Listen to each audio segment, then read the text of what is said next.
Hey y'all, I'm still making my way through these later Poirot novels, and as some of you return viewers may expect, the next one in line there is The Clocks. Unfortunately for many of us Poirot fans, it seems Poirot ends up being more of an auxiliary character in some of these later novels, though that's probably not fair because we did get more of him in Hickory Dickory Dock, Dead Man's Folly, Mrs. McGinty's Dead. So I guess it's actually only the most recent Poirot novel, Cat Among the Pigeons, where we really started to see less of Poirot.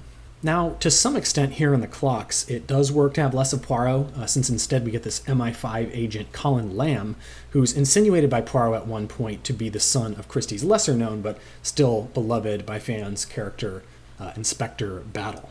This character, Lamb, ends up being effectively the principal investigator who's doing most of the dirty work, and I did enjoy him as a character. Along with Lamb, some central role is given to a young woman named Sheila, who is simultaneously painted as a sympathetic character and also a central suspect, because she's the one to discover the body. She's summoned from the secretarial bureau she works at to the scene of the crime by a telephone call that the flat's occupant, Miss Pedmarsh, denies having placed. Miss Pedmarsh is not the victim here. The body, though, is found in her flat for reasons that we don't understand at the time of the crime. And Sheila's not too bad of a character either, although she receives a little bit less development, I think. The only thing is, all of this raises the question of why Monsieur Hercule Poirot was even needed in this novel at all, and I'd argue he really wasn't. Poirot's involvement with this novel feels more like a cameo appearance than a star role. The novel certainly could have been fine without him. Indeed, Lamb's bringing of Poirot into the case is designed to sort of put Poirot to the test on whether he can solve a mystery without doing any investigation himself, which is, we all know that Poirot was never one to crawl around sniffing like a dog for clues, as he's told us many times. But here, nothing really special is achieved by letting him just sit in his apartment, reading detective novels, and asking the occasional question about this real case. Now, there is one sequence that I found enjoyable on a sort of meta level across all the Poirot canon, where Poirot, in the middle of the book and without prompting, just delivers this 10-minute monologue on his opinions of various mystery writers, both real and imaginary, some of them complimentary opinions and others not so much. And one can assume that these imaginary authors were stand-ins for other still living authors who Christie didn't want to name directly. The result here is a very enjoyable window into Christie's own views on various subgenres of detective fiction, but one that nevertheless feels rather awkwardly placed, like a mini essay within the broader novel. Back to the plot, though. My initial reaction was that the pacing of this novel was quite good, though I've heard others say since then that it really dragged.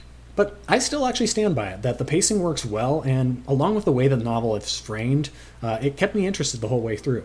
I do have a pretty solid guess as to why the story dragged for some but not for me, and it's because there are essentially two different spheres in which this novel takes place.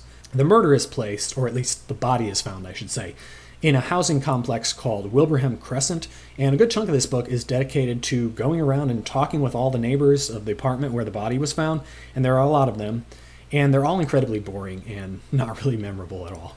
So you get these fairly long sections that are mostly fluff and you know it, but you have to pay attention because you're bound to get a little clue somewhere or maybe even encounter a real suspect. And I guess I've just gotten used to some amount of this padding in the mystery novels. I'll also add, in contrast with a novel like After the Funeral, where Christie apparently tries to make these characters interesting, but in my opinion just fails, here it doesn't particularly feel like she even wants us to care that much about these characters. It feels like they're kind of just meant to be uninspiring suspects and not much more.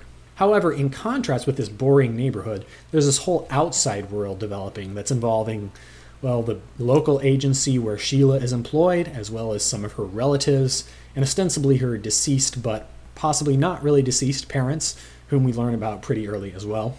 That part of the story kept things going at a pace that I'll concede was not perfect, but there was enough going on there to keep me interested throughout the story. But now I'm even questioning myself and wondering if even that was quite enough, because there's certainly a lot of action, a lot of important events and revelations that occur in the middle of the novel. But some of them do feel a little corny or contrived, and I'll have to wait until the spoiler-filled section to let you know exactly what I mean there. In fact, the part of the novel that really shined the most for me, which is maybe why I approached this whole novel with a pretty open mind, was the very beginning. We get this intriguing crime scene that's really pretty eerie. I think it could have still been done better, but there are all these clocks in a room. They're set to the wrong time. most of them the same wrong time, which really gets you thinking from the start, why is this here? Is it really the time that we think? The time must be important. Or are the clocks supposed to be drawing our attention to the time and away from something that's really important or making us think too much about the time? And I was really excited to see if the novel has a satisfyingly clever solution to this intriguing setup, which it does not. But the fact that the story starts on a good note, right in the action, and creates this suspense was really a big positive point for me, because I think setting a interesting tone from the start and building this anticipation is a big part of getting the reader to buy in.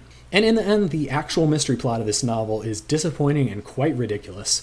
And yeah, part of that is because we get another one of these spy stories interwoven with the main murder case, where it's hard to tell whether the two cases are separate or one and the same. A spy story that isn't nearly as intriguing even as the one in 1-2 Buckle My Shoe, where its boundaries are arguably more clearly delineated and where it's obviously the center of attention for the readers. In The Clocks, by contrast, the spy story is simply this nuisance factor for us to contend with and sift out of the way to get to the real mystery. And while I realize there's always going to be an above average level of coincidence in these novels, this novel simply goes above and beyond pretty much any of Christie's novels in the level of coincidence that we're meant to rely on here. In short, this has got to be one of the worst mystery plots I've seen for Poirot. It's easily among the bottom 25%. And despite that, I'm not sure I'd go as far as to place the novel as a whole in the bottom quarter of Poirot novels. More than anything, I think it's that possibility in this one that was actually worth something, despite it not panning out. It may have shaped up kind of silly in the end, but at least the elements were there to pull in my interest in a way that, for example, a novel like Hercule Poirot's Christmas just never could have delivered for me, despite the ingenuity of any solution that arrived at the end. So yeah, The Clocks.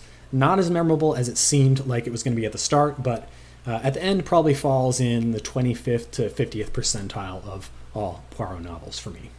And now we're going to move on to the spoilers, because that's all I can say without revealing the ending, so you've been warned.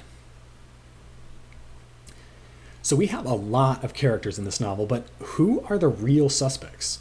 For me, there were always 2, maybe 3 prime suspects, namely the people who were on the scene at the time of the murder. Because for a good deal of the novel, we're led to believe that pretty much nothing unusual was seen during the day of the murder, at the time when the murder was supposed to have taken place, all suggesting that the man was actually there at the time he was killed. And since no one else was seen to enter or leave the apartment during the critical hours, you would think that the only real suspects could be the people who we know to have been in the apartment.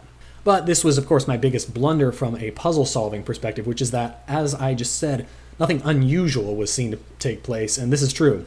The relevant thing that happened was something very ordinary, the laundry delivery. Actually, this aspect made me smile because it seemed almost like a nod to one of Chesterton's short stories, which I won't mention by name just in case you want to read it someday.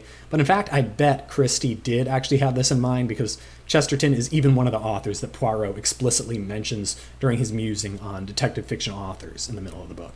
So anyway, the very first suspect I considered was, of course, Colin Lamb. Actually, though, he definitely lost any suspicion in my eyes after a while, but I like that even Poirot himself points out during the reveal scene at the end that Lamb himself should be under suspicion, since he was on the site at the discovery of the body. More suspicious to me, however, was Miss Pedmarsh, the owner of the flat where the body was discovered, since she obviously had more opportunity than anyone else. In fact, given the whole confusing thing about the note Colin Lamb received saying something important is going to happen in apartment 61, which obviously is apartment 19 if you're paying attention here, it seems that the reasonable guess is that the dead man is affiliated with this spy business, and that therefore the killer is likely the one who lives in that apartment. Okay, hold that train of thought, because now is a great time for a digression on coincidence. Based on the rules of probability or plausibility or whatever, the killer should have been the one who lived in this apartment. We're looking for a potentially dangerous spy who seems to reside in either apartment 61 or apartment 19. A dead body has showed up right in apartment 19. This is an astonishing coincidence, and in the real world we can guess with very high likelihood that there is some relationship between these two events. In the wild world of The Clocks, though, there is no connection, sorry. Not only that, but the woman who discovered the body, believe it or not, she happens to be the daughter of the owner of the apartment, though neither of them actually recognize one another. And okay, technically it's possible that one of the killers was aware of this connection and used it to their advantage, but given that Poirot called this one of the most unimaginative crimes he'd ever seen, I can only conclude that this was yet another third coincidence that struck at the same time as this other, already highly implausible coincidence. I think I've said enough here to prove beyond a reasonable doubt that this solution is probabilistically impossible, and therefore Mr. Poirot must be lying at the end of this book. But nevertheless, let's proceed and pretend as if the solution is the best one. So back to our speculations about the killer. Could it really be Miss Petmarsh? Well, why would the killer allow the body to be discovered in her apartment if she was in fact the killer, unless it was a very recently committed crime? It seems unlikely. I admit it could be one of these double bluff scenarios we've seen Christie pull off more successfully in some of her actual better mysteries. However, by the time of the second murder, I was pretty much willing to dismiss Miss Petmarsh as the perpetrator, since I just couldn't imagine that she could have achieved a murder in a phone booth near a crowded scene, given that she was pretty much blind. Therefore, of the people present at the crime scene, this leaves only our friend Sheila.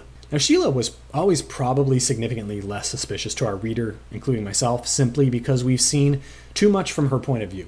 We saw her perspective on the discovery of the body, which should probably be enough to rule her out entirely. However, by later in the book, I was starting to become a little suspicious of her again and wondering if perhaps some clever narrative device had been used in the opening scene to dupe the reader into thinking she was trustworthy and omitting some important detail. Admittedly, I didn't actually go back and review this section to see whether that was true. Probably it was not.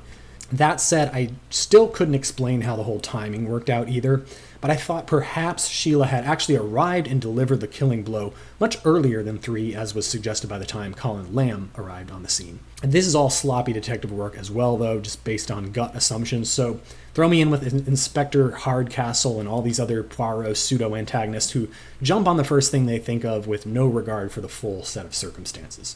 The trickiest and most frustrating thing about this mystery really is that although I suppose the clues really were there, we just don't have a lot to go off of, and the red herrings in many cases seem as credible as the actual clues. It felt a little cheap to me, for example, when the body was identified as a man who we could probably assume to be Sheila's father, but then a while later we're told this is not actually the case.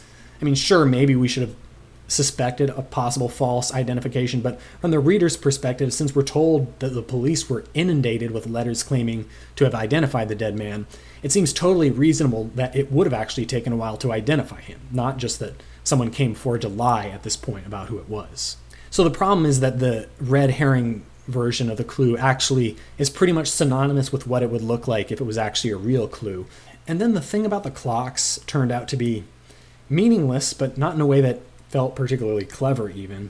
I was frustrated at the end because Poirot was talking about how the complexity of the crime hinted that the crime was in fact very simple, but really it wasn't actually that simple of a crime. I don't see how this crime was any more simple than our typical Poirot mysteries, unless we're lucky enough to have read Gregory Goyle's or whatever's entire unpublished collection, which we didn't because it's fictional, it's not actually published anywhere.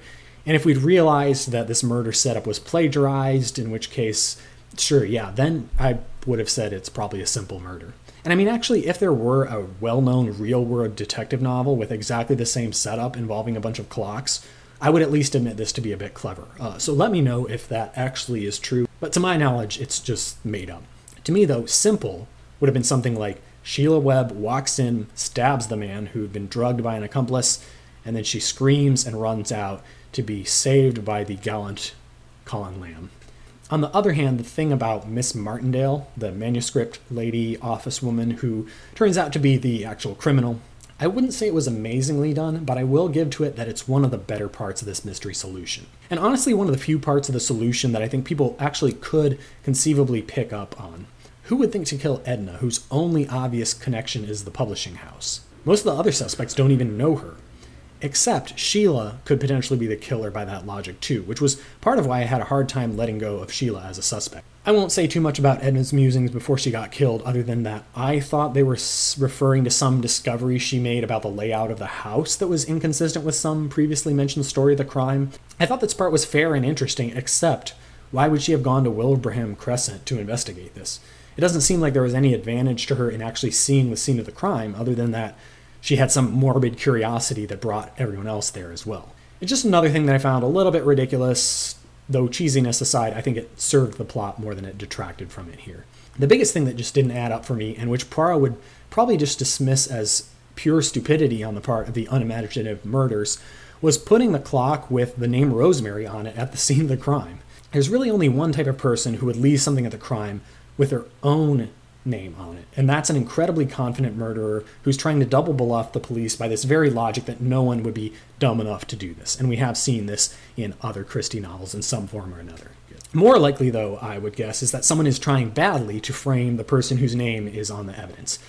But this seems like a pretty bad idea too, because by the logic I just mentioned, in this case it points more towards this Rosemary not being the murderer. I was for a while tricked into thinking this could be a plot by Sheila to make it look like she was being framed, although even this doesn't really seem compatible with what we've learned of her by the middle of the book in terms of her personality. So all things considered, maybe it really is true that more than anything this piece of evidence just speaks to the murderer's incompetence. I guess, though, the fact that I've had so much to talk about with regards to the mystery plot shows that the process of investigation was still fairly enjoyable and entertaining. Maybe in the end that's why, in spite of all its flaws, I still found this an overall enjoyable read and found myself at the end more bemused than truly frustrated with its flaws, even though I did say the word frustrated in this review quite a few times. But the show must go on, and from what I've heard, we are well past the best of the Poirot novels at this point, but you never know when there may be a hidden gem that I appreciate more than the others, like with Cat Among the Pigeons. So I'll keep an open mind with Third Girl. That sounds like it couldn't be too bad, right? There's 3 girls, and the third one of them gets killed. In fact, maybe I'll just call it right now. The third girl will be the apparent victim, but she'll actually be the murderer, because the 3 girls have, for some reason, switched places, so it's like a parent trap sort of situation. Anyway, we'll see what actually happens before long, so wish me luck. And until next time, happy reading, of course.